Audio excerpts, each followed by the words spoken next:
gods don't like it, the righteous love this shit. This for the real niggas, this for my real niggas. Never ignorant, getting goals accomplished. Welcome to Rhyme and Reason. I'm your host Ishmael Muhammad, and today we're gonna be talking about gender, the gender of my music.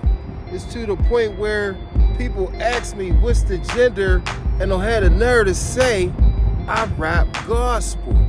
I've heard this question over the last decade or so. Is this gospel?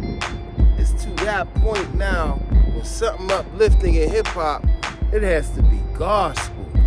It can't even be just hip hop anymore. That's how hip hop has become today. Hip hop is to the point where it's the new heavy metal. It was the #1 genre in the 80s. Plus it was satanic and full of satanic imagery and a lot of foolishness, suicide, rebellion, and all types of destruction. And that's what hip hop is about now. And it's to the point where the last 20 years, 30 years or so, it's to the point where you ain't nothing in hip hop unless you portray a criminal. It ain't even about portraying criminals. I got it messed up. It's to the point where they are criminals. They are going to court for criminal activities. They are robbing, stealing. They doing all of these things, but still making records. They still putting out records. They still getting off. They got the best lawyers. How does that work?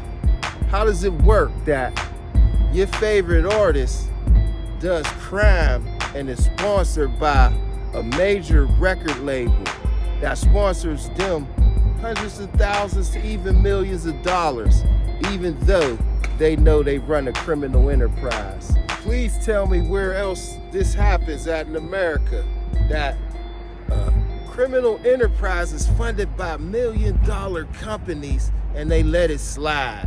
They still get the best lawyers. They still get to come home with ankle bracelets. If it's a regular person, you or me, you going to jail. You ain't never coming home. For the smallest of charges that a lot of these people who sign to these major labels and bring this rhetoric to the neighborhood, and they never, ever, ever usually get big time. It's not even really about the artist. If you want to go, let's go deep to it. Why aren't these label owners who know that you're financing street criminals getting brought to court? Why ain't they going to the big people?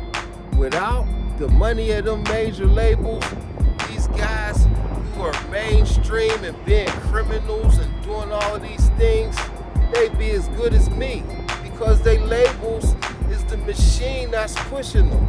It's the machine that makes you know who they are. It's the machine that only lets a certain genre, and that's destruction genre, come into place. There was a time where if you went to a corner on the ghetto, not everybody was selling crack. Not everybody was selling diesel. Not everybody sold a drug. It was cool to hang out in the ghetto until crack hit. Then after the crack epidemic, now it's to the point where with the influence of hip hop, you ain't really nothing unless you a criminal. It's to the point where criminality gets respect. Killers, robbers, they the ones who the stars in the ghetto now. It's to that point. So yeah, my shit ain't gospel. The only thing gospel about mine is it's the good news.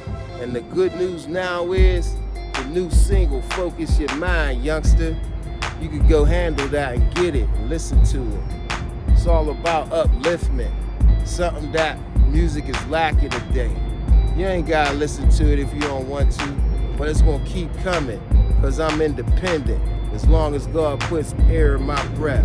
So we gonna end it with this on this Rhyme and Reason episode.